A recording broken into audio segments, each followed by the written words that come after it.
radio de derechos indígenas, porque solo informado y organizado, un pueblo puede determinar su propio futuro.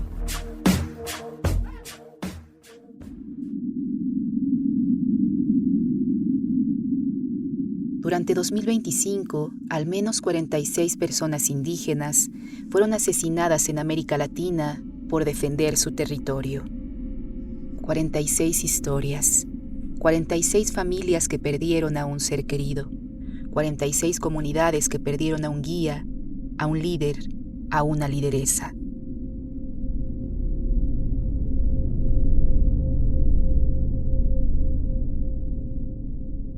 Vicente Fernández, Francisco Marupa, Diandra Natalia Zamora, Adán Enevia, José Albeiro Liz, Esther Julia Camayo. Latinoamérica sigue siendo la región más peligrosa del mundo para defender el territorio, con el 82% de los casos globales de ataques contra personas defensoras. Estos asesinatos de ninguna manera son hechos aislados. Se trata de una crisis sistémica en contra de las personas defensoras indígenas. Y México es uno de los países que se encuentra en el centro de esta crisis.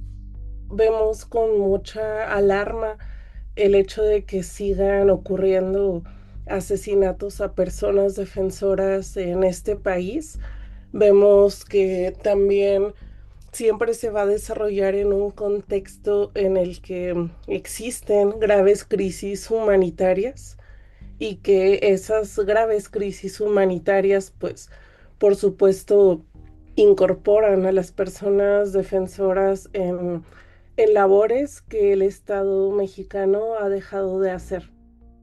Sandra Suaste Ávila es parte de la Red Nacional de Organismos Civiles de Derechos Humanos, Todos los Derechos para Todas, Todos y Todes, Red TVT, un espacio colectivo que desde 1990 impulsa la defensa integral de los derechos humanos en México, un espacio desde el que se documentan, denuncian y acompañan casos de persecución, hostigamiento, desaparición forzada y asesinato de personas defensoras.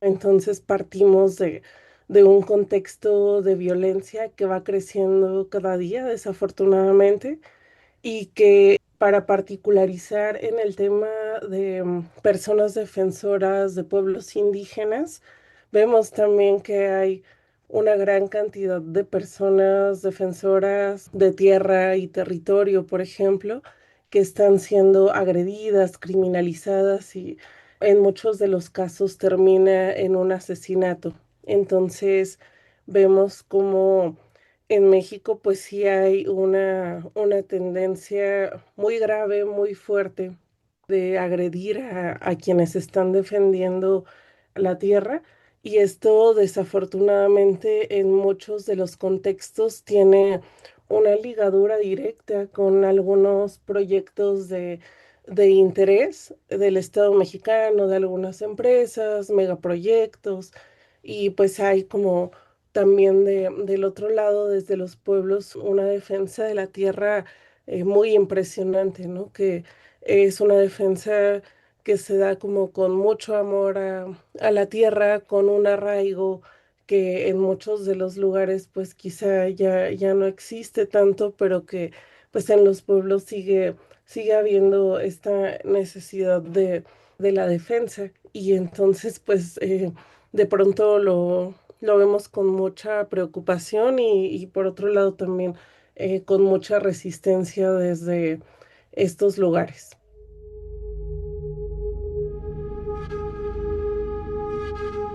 ¿Quién amenaza? ¿Quién hostiga? ¿Quién persigue? ¿Quién dispara el arma? ¿Quién paga las balas? ¿Quién decide que alguien debe desaparecer o morir?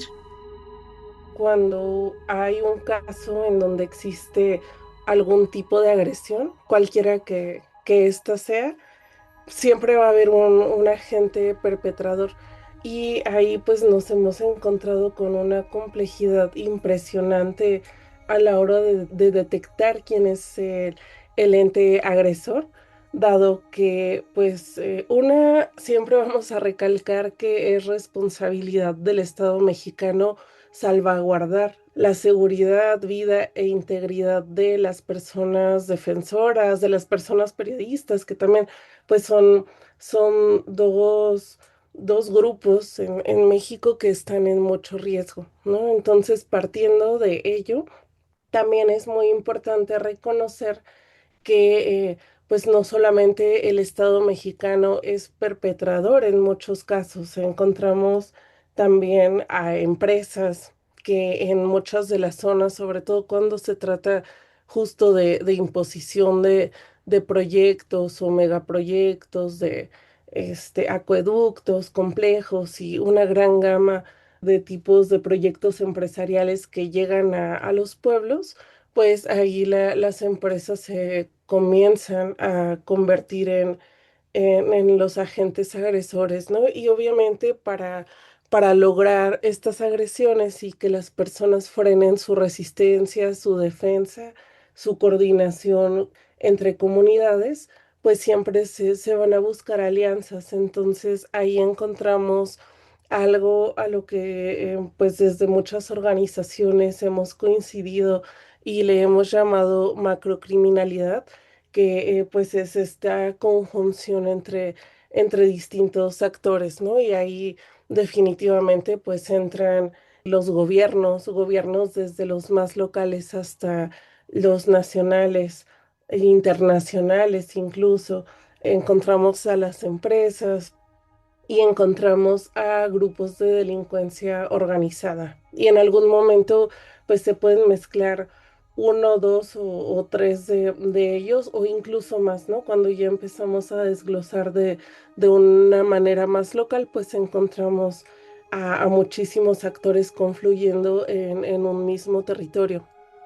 Macrocriminalidad, un concepto que busca explicar la existencia de redes delictivas complejas, gobiernos, empresas, crimen organizado. A veces uno, a veces todos.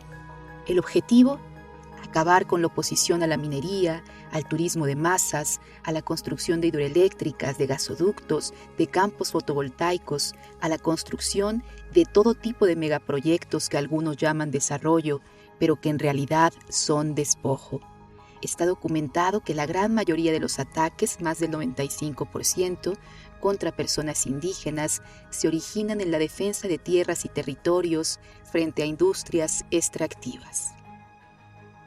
En México, la comunidad nahua de Ostula, ubicada en la costa de Michoacán, es un ejemplo de esto. Una comunidad que pues tienen una conformación autónoma, una conformación de territorio autónomo en donde además tienen configurada una estructura de guardia comunitaria y que entre 2024 y 2025 empezamos a registrar bastantes agresiones, algunos asesinatos a los guardias comunitarios y también pues un intento de despojo de la tierra. En ese caso, pues lo que logramos fue articularnos entre varias organizaciones, varias redes de derechos humanos que también están en acompañamiento con Ostula y bueno, pues intentar hacer incidencia en algunas instancias, en este caso la Suprema Corte de Justicia, también algunos tribunales agrarios locales que tenían en sus manos y siguen teniendo en sus manos la decisión porque es un caso de larga data, es un caso histórico en cuestión de la propiedad de la tierra. Entonces, bueno, ahí pues creo que la coordinación entre organizaciones fue clave. Los temas de visibilización y comunicación también son fundamentales, sobre todo a la hora de hacer incidencia ante las autoridades para poder exigir de una manera más concreta. A veces cuando vamos a algunas organizaciones, por mucha presencia que tengamos en el territorio, hay ocasiones en las que las autoridades hacen caso omiso, hacen oídos sordos a estas peticiones.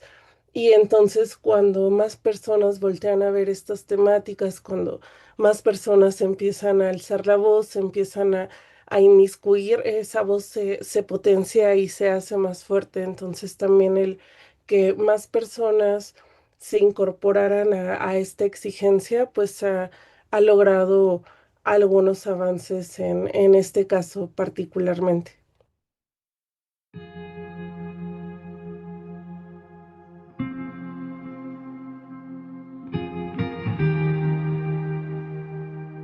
Si algo queda claro en medio de la violencia, es que cuanto más personas alzamos la voz, esa voz se hace más fuerte. Es decir, la resistencia también se organiza y crece.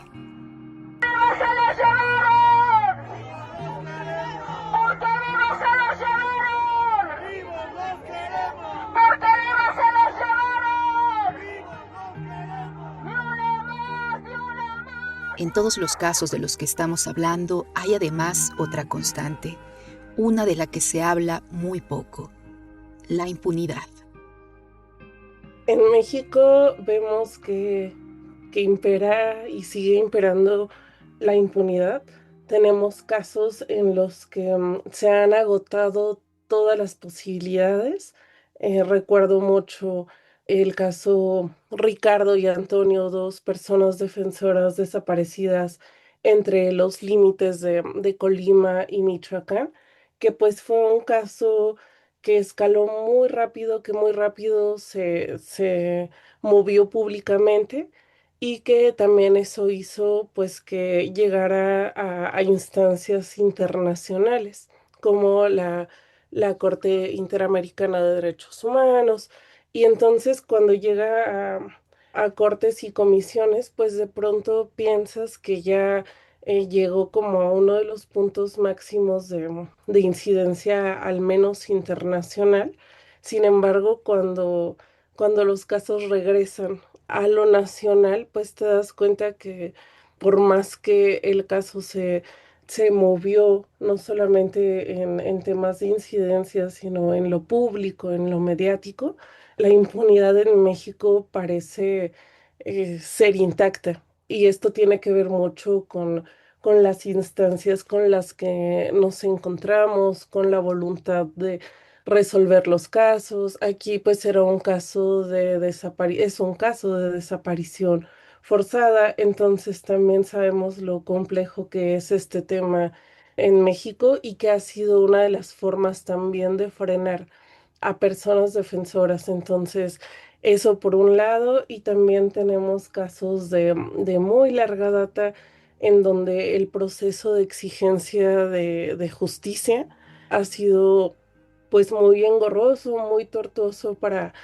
familias, para abogados, para personas que acompañan los casos, sobre todo pues porque cuando toca afrontar estas instancias, pues a veces sí es como toparse con pared y con una impunidad persistente y que pareciera inamovible. Está documentado que en algunos países de América Latina la tasa de impunidad general es del 90% o más. 9 de cada 10 casos sin justicia. Frente a esto, ¿qué nos queda? Quedan las redes de apoyo, la denuncia, la visibilización, el acompañamiento de los casos, las exigencias de justicia. Queda insistir, queda nombrar.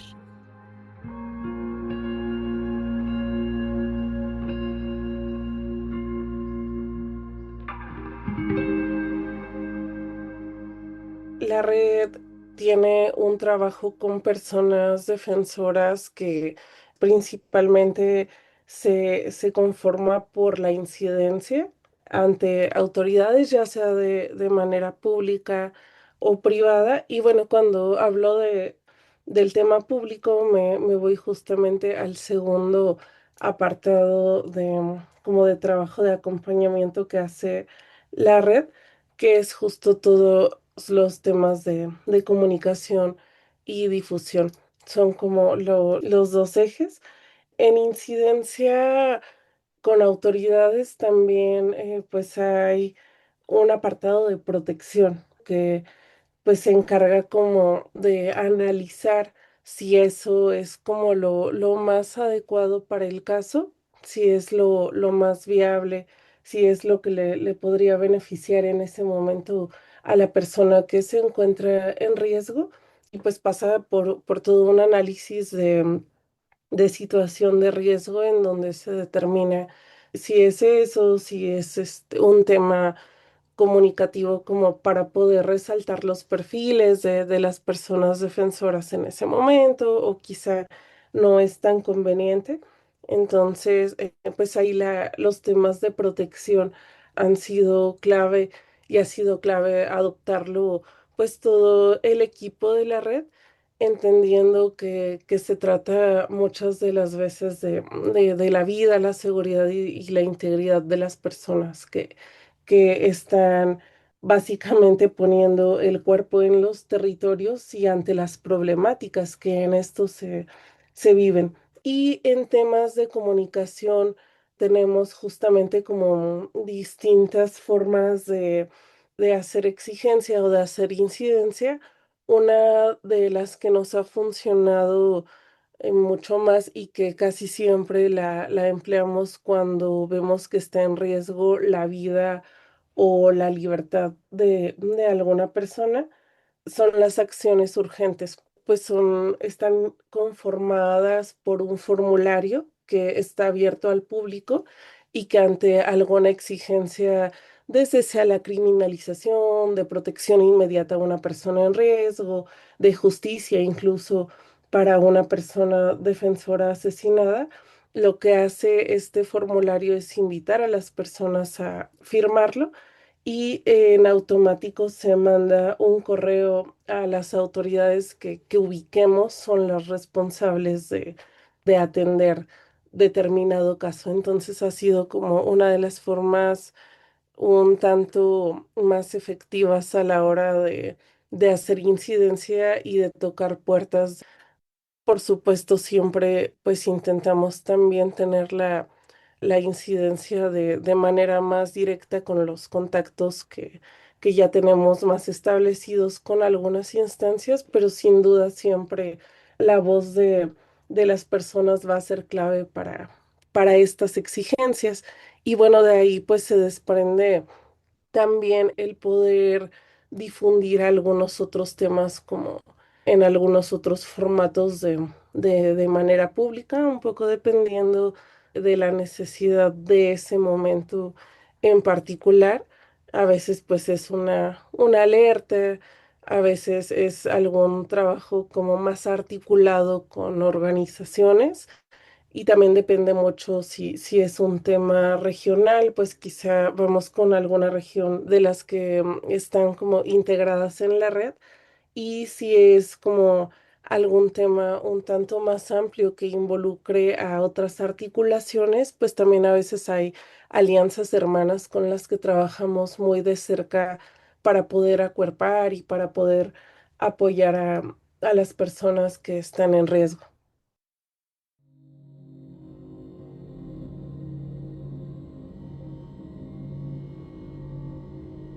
Edgar Tumiñá, Manuel Betancourt, Aida Damaris Flor Camayo, Juan Camilo Espinosa Vanegas, Vicente Luis Aurelio Araujo Hernández, Francisco Marupa, Sandra Domínguez, Diandra Natalia Marcos Yonda, Fernanda Domicó, José James Tomás Guanga, Florilba Ramos Morán. No solo son nombres, son 46 personas indígenas asesinadas durante 2025. No es un problema local, no son casos aislados, es una crisis global. ¿Quién paga el costo del desarrollo? ¿Quién decide que ese costo sea la vida de una persona? Nombrar a quienes nos faltan es una forma de seguir protegiendo los territorios que habitamos.